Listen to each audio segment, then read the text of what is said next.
Today I want to talk to you about John Carpenter's Ghosts of Mars.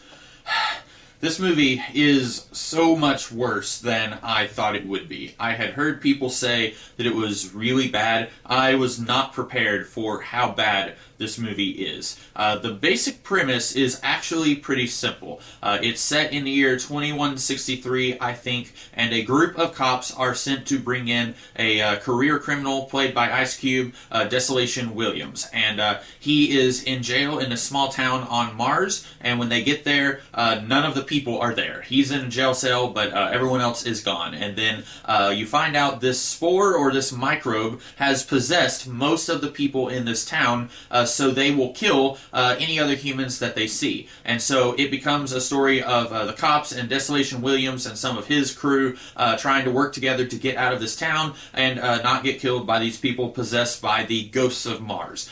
So really, it's not that complex of a story. But this movie is the worst edited film I have ever seen in my entire life. Now, I have said before, I do not know anything about cinematography, lighting, camera angles, stuff like that.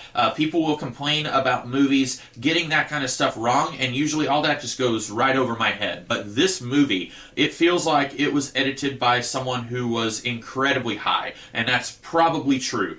So 99% of this movie is told through flashbacks. And what I mean by that, the very beginning of the movie, we see Natasha Hendrich's character, that's this blonde lady right here.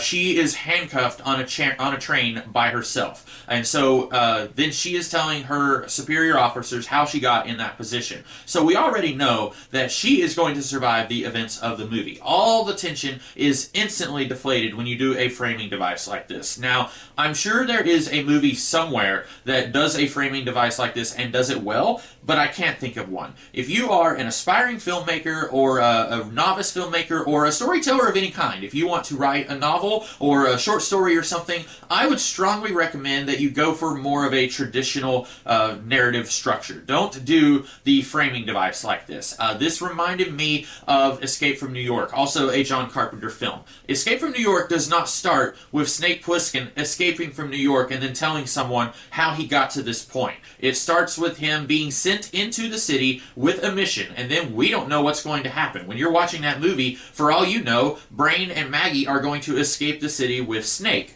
With this movie, you start with Natasha Hendrich by herself on a train, so you already know that all these people that are with her in the movie are either going to die or they're going to get left behind. So all the tension is instantly deflated. And like I said, maybe there's a story out there that does this framing device thing and makes it work, but I would recommend don't do that. Like I said, if you're a novice, if you're very new at this, try it for something a little bit simpler. John Carpenter was not a novice. He had been making films for 20 years by this point, and he still bungled this. So if you think you know what you're doing and you're going to try and do a lot of jumps through time, maybe don't do that. I think there are movies that could make jumping through time work a little better. I recently talked about Little Women from 2019.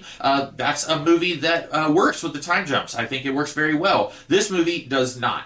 So you have Natasha Hendrich explaining what happened on this mission to go and capture Desolation Williams. And then within that framing device, most of this movie is told within flashbacks. What I mean by that is Natasha Hendrich has 5 people, it's her and 4 other people on her crew. And at one point, they split up. She and Jason Statham go in one direction, and then Pam Grier, Clea Duvall, and this other guy, they go off in another direction. And then Natasha Hendrich, I think, says, save some warm water for me, or something like that. And then we see what Natasha Hendrich and Jason Statham do. They go into this room, and there are all these knives and scissors hanging on the wall, and then they see an arm, and the camera is so zoomed in, I can't tell what's going on. I can't tell if this is an arm by itself, or if this arm is attached to a human being, but then they do something. They touch something, I can't tell what, and then the arm falls to the ground, and it's bloody. So I guess the arm got cut off of somebody, but we don't get to see who the arm was attached to. We don't get to see what these two do that cuts the arm off. And then they kind of freak out, and then they leave, and then the guy who is not Pam Grier or Clea Duvall, he meets them around the corner and says, it's a bloodbath. And then it cuts back to when Natasha Henstridge said, save me some warm water. And then we follow these other three as they go into the food court somewhere, and they see all these bodies hanging up from the ceiling. This is like a choose-your-own-adventure book that you would read when you were a kid, where you can choose to go in the haunted mansion, or you can choose to try and swim to shore, and then you get to see what happens if you do both of those options. That's what this movie does, and it's bad, guys. It is so bad. Most of this movie is like this. At one point, Pam Grier dies off-screen. We don't even see how that happens. I don't even know how she gets separated from the rest of the group, and Jason Statham is trying to find her, and he sees somebody carrying a head, and it's Pam Grier, and then he goes over this little hill, and he sees all the people who are possessed by the spore, and then he calls for Natasha Henstridge and says, hey, we've got a problem, and then a little bit later, we spend a little bit of time with Natasha Henstridge and whoever's left with her side of the story, and then he calls again and says, we're coming in, and she says, who's we? And he says, oh, I met some people, and then within the framing device of Natasha Henstridge telling her supervisors what's going on, now you also have within that Jason Statham telling her how he met those people. And then, I'm not even kidding, within that, you have a smaller framing device of those people telling Jason Statham what they saw and how they got trapped in this room. They were spying on these people who got possessed by the spore. And the thing is, most of these flashbacks did not need to be flashbacks. They could have been told in dialogue much quicker and much more succinctly than what they are given to us in flashbacks. When these guys, who we eventually find out they are the crew of Desolation Williams, who's in jail, when they meet up with Jason Statham and they say, yeah, we've seen these guys. They cut off people's faces and they wear them, and they're killing each other, and they're doing all this horrible stuff. And then we see maybe 20 seconds of flashback where they are seeing all of this happen. Now, you might be saying, show don't tell, right? When I was in creative writing class in college, that was what my creative writing professor used to say, show don't tell. And yes, you want to show the audience stuff, you don't want to just tell it, but you can do character development through dialogue. You look at just about any Quentin Tarantino movie, you can do character development through creative dialogue. You could have one of Desolation's crew members talking about how awful this was and what he saw, and you could kind of get to know this character based on the way his dialogue is worded. We got absolutely nothing seeing this flashback within a flashback within a flashback within a flashback in this movie. It didn't give us anything. All it tells us is, okay, these guys are bad news, and we already knew that because we saw one of them carrying Pam Grier's head. So we knew that these guys were bad news. And speaking of Pam Grier, don't watch this movie if you're a fan of her. She gets the short end of the stick here. Go watch Jackie Brown. That's a movie that kind of jumps around a little bit. Now that I think about it, at the very end of that movie, there's a little bit of you're following this character and you're seeing some stuff from their point of view, and then you go back in time a little bit and you're following this other character and you're seeing those same events from their point of view. Sorry, I'm going to have to take a drink real quick here. I'm starting to get a little parched here. Jackie Brown works, and it's hard for me to explain how this movie does not work and that one does without putting them side by side and showing you, okay, this makes sense in Jackie Brown, this does not make sense with Ghosts of Mars. And it's not just that John Carpenter had a whole bunch of footage and then edited it in a really weird and awkward way. That's not exactly what it is. It feels like this was edited weird from the script phase. It feels like he had on the script, and then Jason Statham tells this other character how he met these characters, and then these characters within that flashback tell Jason Statham how they got to this point. It feels weird from conception. It doesn't feel like he decided after filming to do it in a weird way. It feels like it was weird from the word go. And I fundamentally do not understand how this movie decided to do it or why it decided to do it. But then eventually Desolation Williams, his crew, they reveal themselves and they are trying to spring him, and then foolishly they all end up going in the jail cell that he is being held in. So then Natasha Henstridge just pushes a button and they're all trapped in the jail cell. And so then 10 seconds later, they all decide that they're going to work together. And I am not intimidated by Ice Cube. I don't know if I'm supposed to be, but when I see him in this movie, I get the feeling the movie wants me to think this is a hardened criminal who I'm supposed to be scared of, but all I see is Ice Cube. And I'm thinking, what's he going to do, aggressively sing at me? Now, part of the problem here is that Ice Cube looks like he's about 4 feet tall compared to the character playing his brother.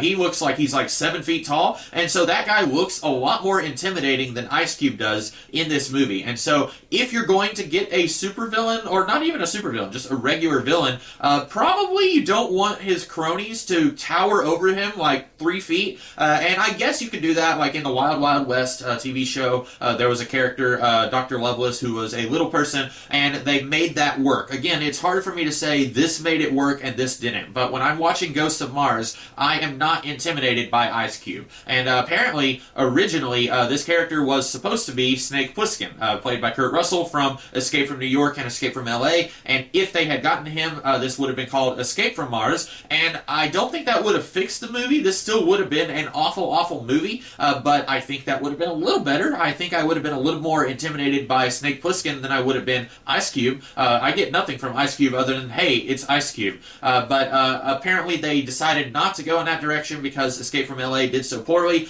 which this movie also did poorly, so they might as well have just gone all in on that. But anyway, all these guys decide they're going to work together, and then they're trapped in a building, and they have to get to the train, which is on the other side of the town, and there's all these people possessed by the spore. And I haven't even talked about the spore yet.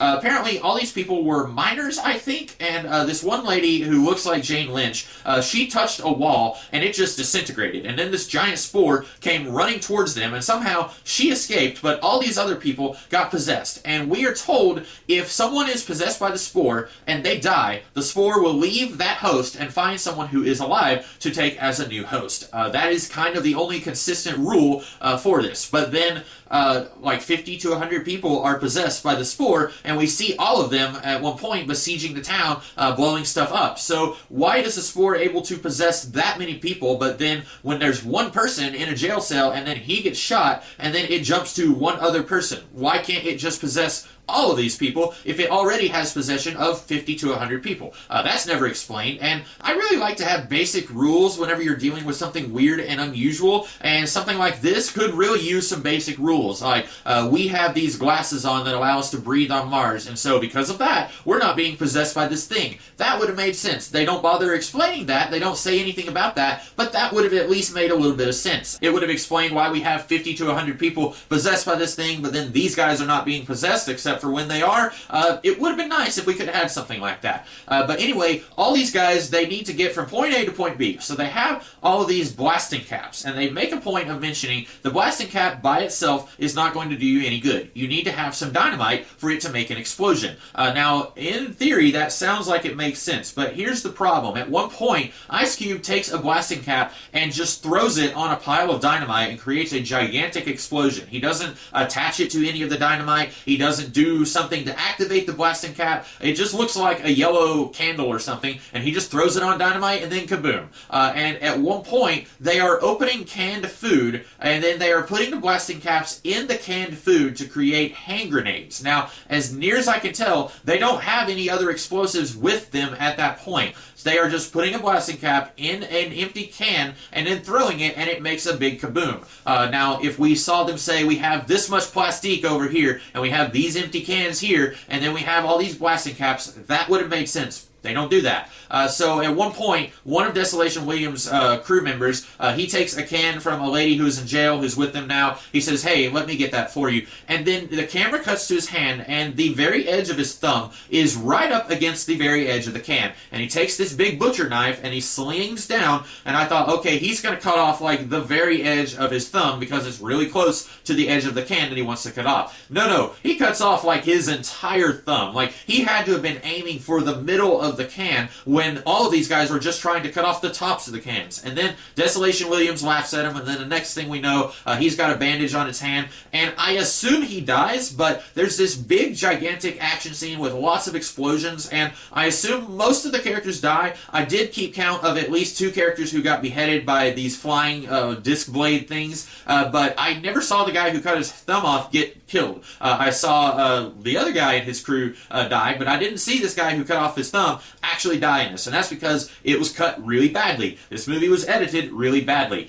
So I don't know what happened to him. I assume he died, but I don't know. But anyway, by the end, all these characters... Oh, and I forgot to talk about Jason Statham. He, every time he's on screen, is trying to get in Natasha Henstridge's pants, and at one point, he takes her to this back room and says, and then she seems frustrated. She's like, You took me back here just to seduce me? And he's like, huh? Huh? And then she says, oh, okay. She seemed angry. She didn't seem like she was on board with it. And then she's like, oh well. And she goes to kiss him. And then the thing is, earlier, before that, this movie is so bad, guys. Before that, we had one guy who was possessed by the spore. He was in a jail cell, and he reached out and tried to grab at Clea Duvall. And then Jason Statham and Natasha Henstridge, they go in this room, and he's trying to sleep with her. She starts to kiss him. Then they hear a gunshot. They go back into that room, and Clea Duvall has just shot that guy. We don't know what was going on while these two are in that room about to get nasty with each other, but then she shoots the guy. We have already been told that when the host dies, the spore will leave the host and look for a living person to become the new host.